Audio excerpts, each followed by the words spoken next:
We hear about Alexander the Great, Julius Caesar, Ramses, Napoleon, but sometimes it isn't a king or a general who tips the scale of history. Sometimes it is someone whose name we'll never know. A single soldier in the chaos of battle whose actions ripple for centuries. The year is 490 BC. The Persian Empire, led by King Darius I, stretches from modern-day Iran all the way to the edges of Europe. It's the superpower of its time, and now it has its eyes on Greece. For Persia, conquering Greece is supposed to be simple. Just another campaign, another province to add to the empire. For Greece, it's a fight for survival. The Persians land at Marathon, a plain just 25 miles from Athens. They bring tens of thousands of men, more than the Athenians could ever hope to match. The Athenians scramble together their citizen army, maybe 10,000 strong, joined by a small band from the city of Plataea. No Spartans, no backup. Just ordinary farmers, craftsmen, and citizens who picked up spears and shields to defend their homes. The battle begins, and against all odds, the Greeks win. Using tight phalanx formations and sheer determination, they push back the Persians and break their lines. The Persians retreat to their ships, bloodied and shocked that a tiny city-state dared to resist. But here's where the story takes its twist. The Persians haven't given up. Their fleet turns toward Athens, planning to sail around the coast and take the city undefeated while the army is still at Marathon. If that happens, Athens falls. The victory means nothing. Greece collapses into Persian control, and the idea of democracy, still young and fragile, might die before it ever grows. That's when an unknown soldier steps forward. After hours of brutal fighting, he runs 25 miles from Marathon to Athens to warn the city. Exhausted, bloody, and barely alive, he delivers the message: the Persians are coming. Because of that warning, the Athenians rush to defend their walls. When the Persian fleet arrives, they see a city already prepared. The attack fails. Athens survives. And because Athens survives, Greece survives. And because Greece survives, the culture, philosophy, and political ideas that would shape Rome, Europe, and the Western world survive. One nameless soldier, with one desperate run, altered the next 1,000 years. The battlefield at Marathon was quiet now, but the silence carried weight. Thousands of bodies lay scattered across the plain. Persians cut down in the retreat. Athenians who had fallen holding the line. Dust mixed with blood, and broken spears littered the ground. For the Athenians, it wasn't just victory. It was survival. They had faced the greatest empire the world had ever known, and somehow, against all odds, won. But as the army caught its breath, there was no time to celebrate. Word spread quickly through the ranks. The Persian fleet hadn't left for home. It had set sail around the coast, heading straight for Athens. If the Persians got there first, the city would be defenseless. The people, wives, children, elders, would be slaughtered or enslaved. The victory at Marathon would mean nothing. This was the moment the unknown soldier stepped forward. He wasn't a general or an officer. He wasn't trained for glory. He was one of the thousands of ordinary citizens who had picked up his armor that morning, not for conquest, but to defend his home. And now, battered and exhausted from the fighting, he volunteered to do the unthinkable. Run the 25 miles from Marathon to Athens without stopping. It wasn't just a physical challenge. He had already fought for hours, carrying armor that weighed down his body, swinging his spear, holding the shield line. His lungs were filled with dust, his muscles screaming from exhaustion. But he ran anyway, because he knew what was at stake. If Athens wasn't warned, the city would fall. If the city fell, Greece would fall. And if Greece fell, history itself would be rewritten. The run from Marathon to Athens wasn't a scenic jog. The path was rough, uneven, and exposed. Every mile would have felt like 10, every step a battle against pain. Ancient accounts tell us he pushed himself beyond human limits. He stumbled into Athens hours later, drenched in sweat, blood seeping from his wounds, gasping for breath. He shouted out the warning, "The Persians are coming." And then, according to legend, he collapsed and died. The Athenians didn't waste a moment. Thanks to the soldiers' warning, they rushed to the city's defenses. When the Persian fleet arrived, expecting an undefended prize, they saw armed citizens lining the walls, ready to fight again. The Persians hesitated. After their defeat at Marathon, they didn't want to risk another bloody battle. They turned back. Athens was saved. Now let's pause here. Think about how fragile this moment was. Without that run, the Persians might have walked into Athens unopposed. The city would have burned. Democracy, which was still in its infancy, might have been snuffed out before it grew. The ideas of free debate, voting, and citizen armies might never have spread. Greece could have become just another province of Persia, its culture absorbed, its independence erased. Instead, Athens survived. And because Athens survived, everything that followed the golden age of Greece, the rise of philosophy, art, and science, the foundation of ideas that would influence Rome and later the modern world, became possible. One soldier's desperate act had tipped the scale. But the story doesn't stop there. Marathon was only the first round. The Persian Wars would stretch on for decades, with Persia determined to crush Greece once and for all. And the legacy of that unknown soldier's run echoed through each battle that followed. In the years after Marathon, Athens grew more confident. Victory gave them pride, but also responsibility. They began to see themselves not just as a small city-state, but as defenders of Greece as a whole. And with that confidence, Athens started building a fleet, knowing Persia would come back. They were right. 10 years later, in 480 BC, Persia returned under King Xerxes, the son of Darius. This was no small expedition. It was the largest invasion force the ancient world had ever seen. Hundreds of thousands of soldiers, fleets of ships that darkened the sea. Xerxes wasn't just coming to punish Athens. He was coming to erase Greece. The Greeks knew they couldn't face Persia divided. Athens and Sparta, two rivals with very different ways of life, had to join forces. And they did, grudgingly, because they understood what was at stake. This was the shadow of Marathon. That one victory, preserved by the unknown soldier's warning, had bought them time to prepare, to organize, to realize that survival depended on unity. What followed became legend. The stand of the 300 Spartans at Thermopylae, the naval victory at Salamis, and the final defeat of Persia at Plataea. Each of those moments was shaped by the fact that Athens had survived Marathon. Without it, there would have been no resistance, no alliance, no Greece. And through all of it, the memory of that run lingered. It became a symbol of sacrifice, one man giving everything so that his people could live. In Athens, the story was told again and again, inspiring generations. Over time, it transformed into myth and eventually into the modern marathon race we know today. But behind the myth was a real truth. His act changed the course of history. Because when Persia failed to conquer Greece, the door opened for something unique to grow. Athens entered its golden age.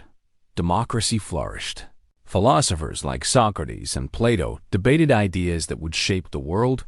Artists created works that still inspire us.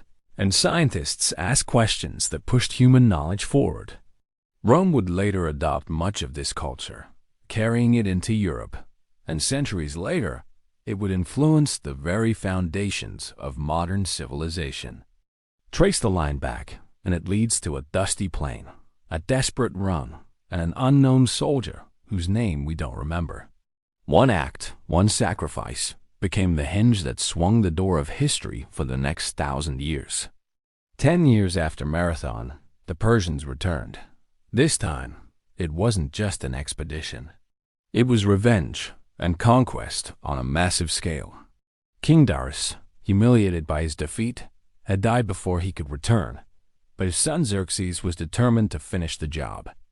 In 480 BC, he raised what was said to be the largest army the world had ever seen.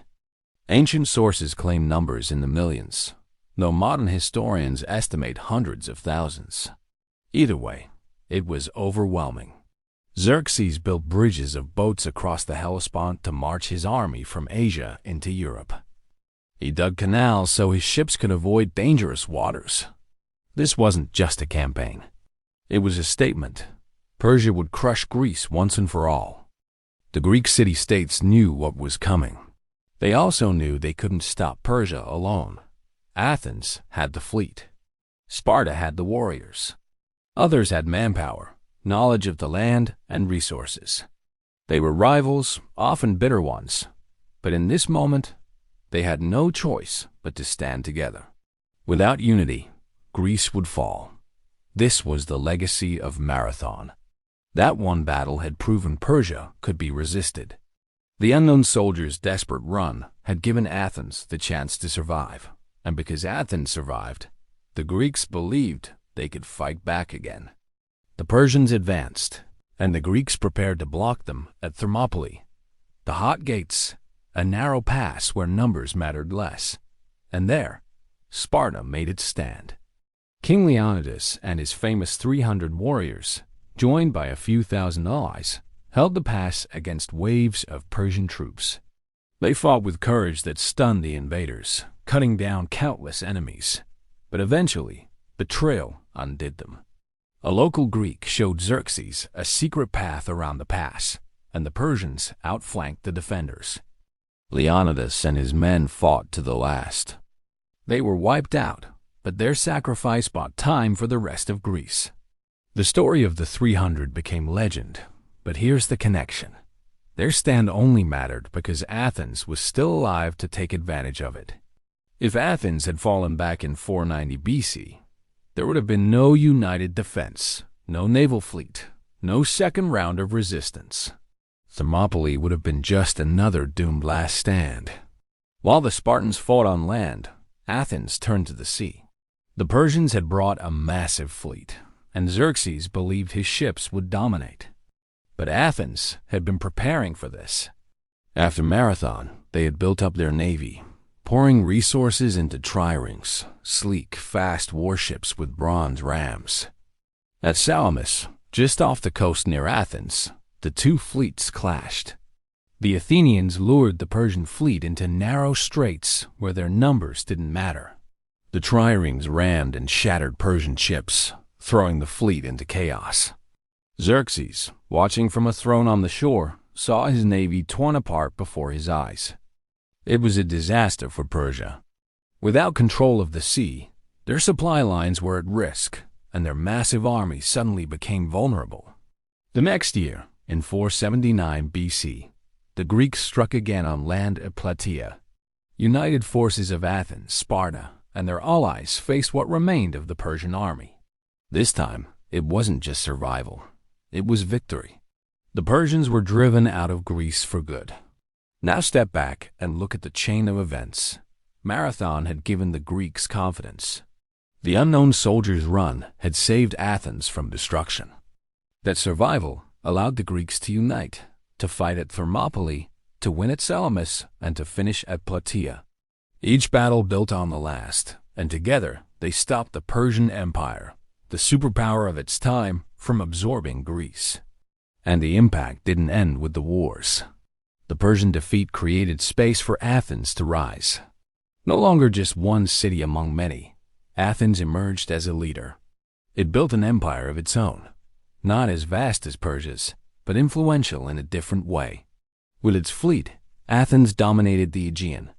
With its confidence, it began to invest in ideas, art, and politics. This was the beginning of Athens' golden age. Think about that for a moment. Without the unknown soldiers' run at Marathon, there's no united Greece.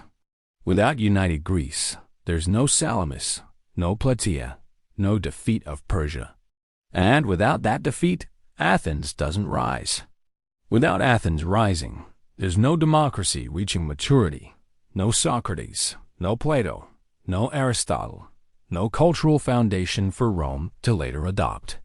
One nameless soldier, gasping his last breath after warning Athens, was the thread that held it all together. With Persia finally beaten back after Plataea, Greece stood free. But freedom wasn't just survival, it was opportunity. And no city seized that opportunity like Athens. The Athenians had been central in the Persian wars. Their navy at Salamis had broken Xerxes' fleet. Their walls had been burned, their temples destroyed.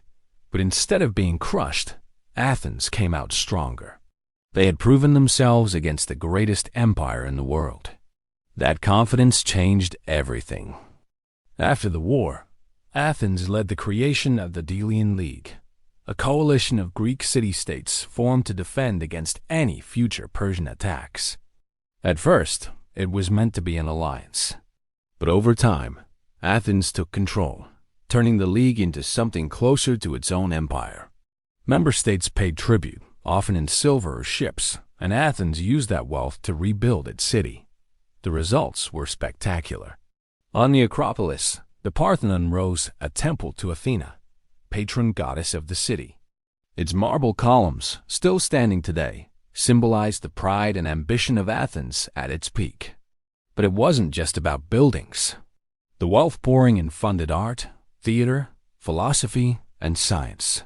What we now call the Golden Age of Athens began, and here's where the ripple of Marathon really shows. Because none of this would have been possible if Athens had fallen back in 490 BC. If that unknown soldier hadn't delivered his warning, the Persians would have walked into an undefended city. Athens would have been destroyed or enslaved, its people scattered, its culture extinguished. There would have been no Parthenon, no philosophers debating in the Agora, no dramas performed in stone theaters. Instead, Athens flourished.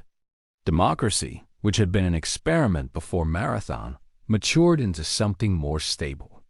Citizens debated laws, voted on leaders, and participated in government in ways unseen anywhere else in the ancient world. It wasn't perfect. Women, slaves, and foreigners were excluded. But the principle of citizen participation became a seed that would grow for centuries. In this fertile ground, thinkers emerged. Socrates questioned the meaning of justice and virtue, challenging Athenians to think critically about life. Plato, his student, imagined ideal forms of government and truth, building frameworks of philosophy still studied today.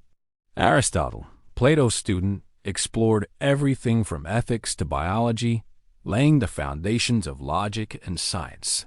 These weren't just abstract ideas. They shaped the way later civilizations thought about knowledge, law, and human potential. At the same time, Athens became a center of art and literature. Dramatists like Sophocles and Euripides staged tragedies that explored human emotion and fate.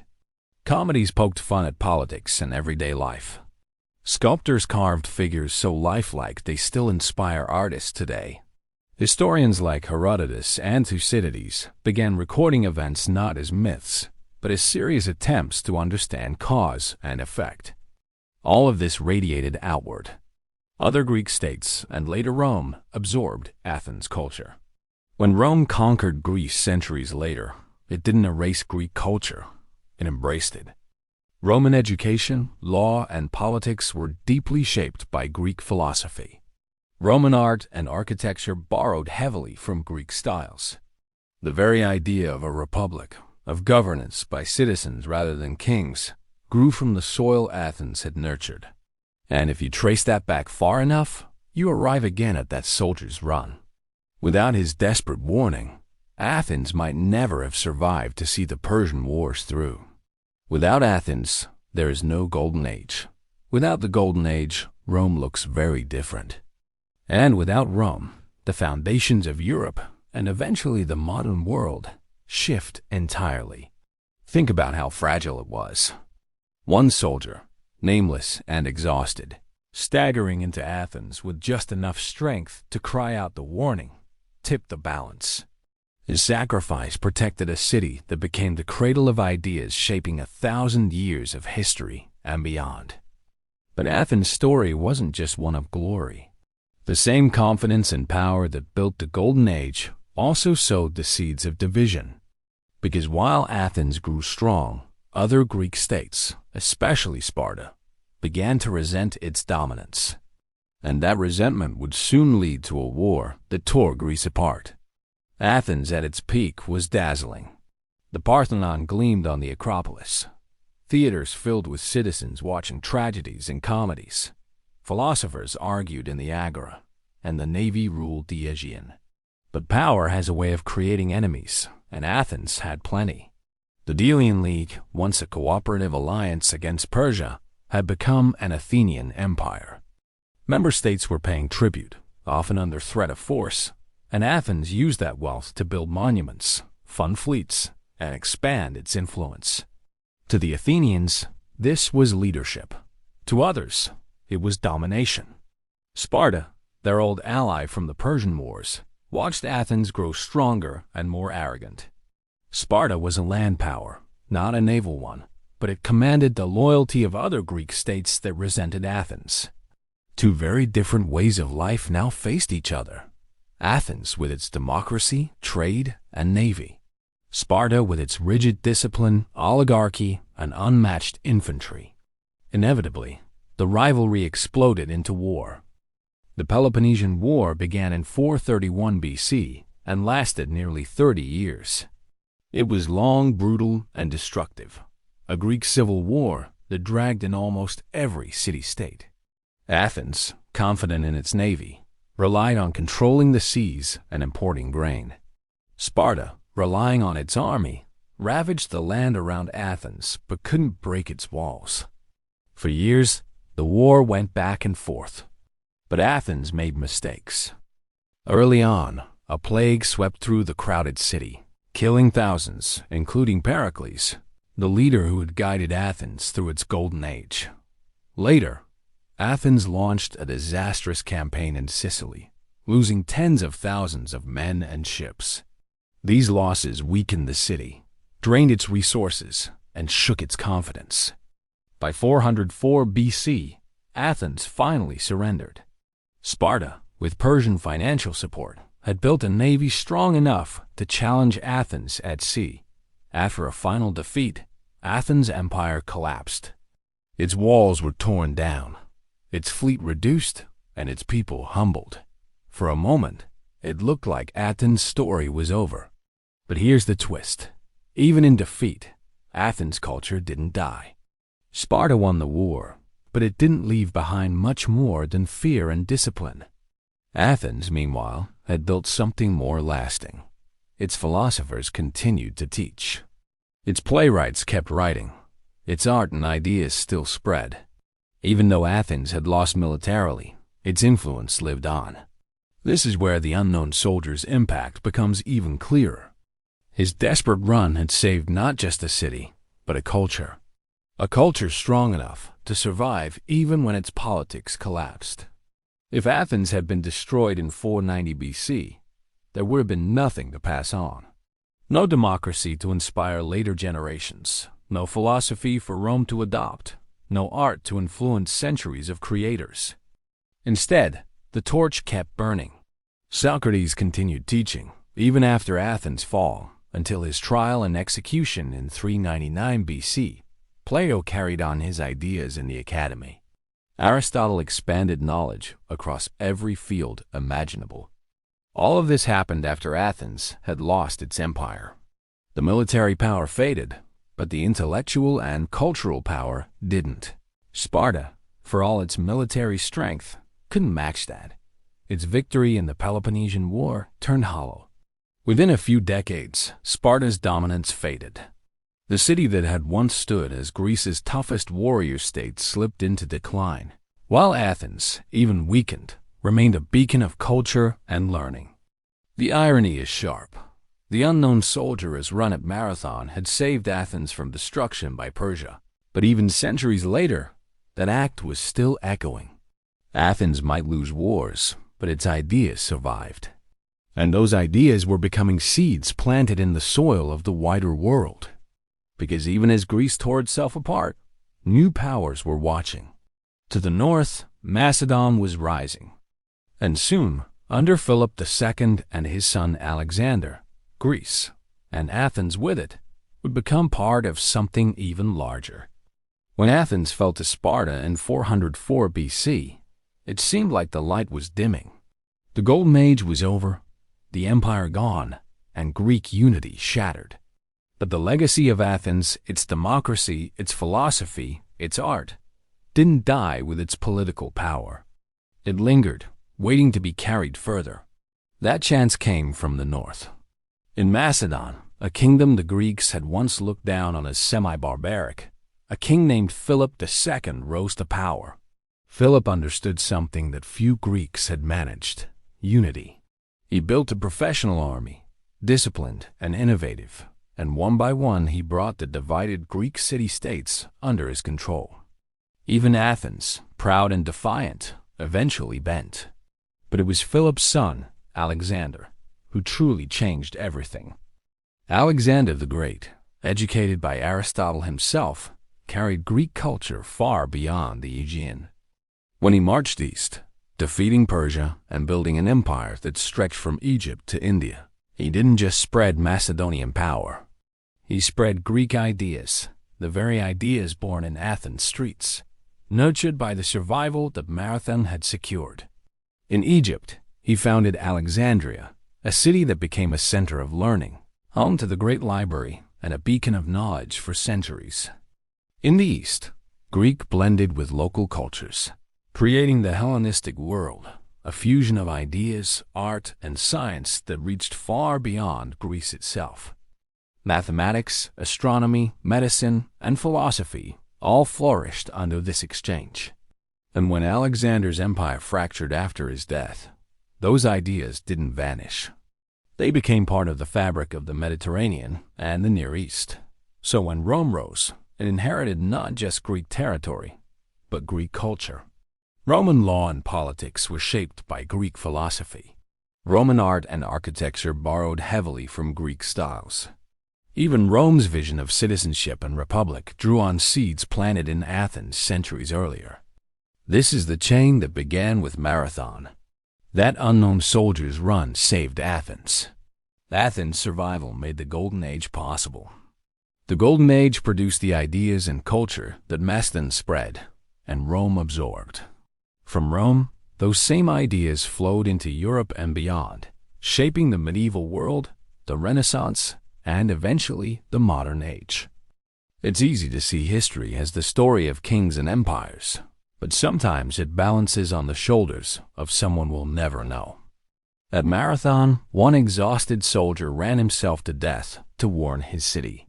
He didn't know his act would echo for 1,000 years. He only knew his people needed him, and he gave everything for that. Because of him, Athens stood. Because Athens stood, Greece fought. Because Greece fought, Persia failed. And because Persia failed, the world got Socrates, Plato, Aristotle, Alexander, Rome, and the long thread of culture that leads all the way to us. So when we talk about history, about the big events that shape civilizations, it is worth remembering that sometimes the greatest turning points don't come from kings or generals. Sometimes they come from a nameless soldier running through the dust, carrying the future of the world in his last breath.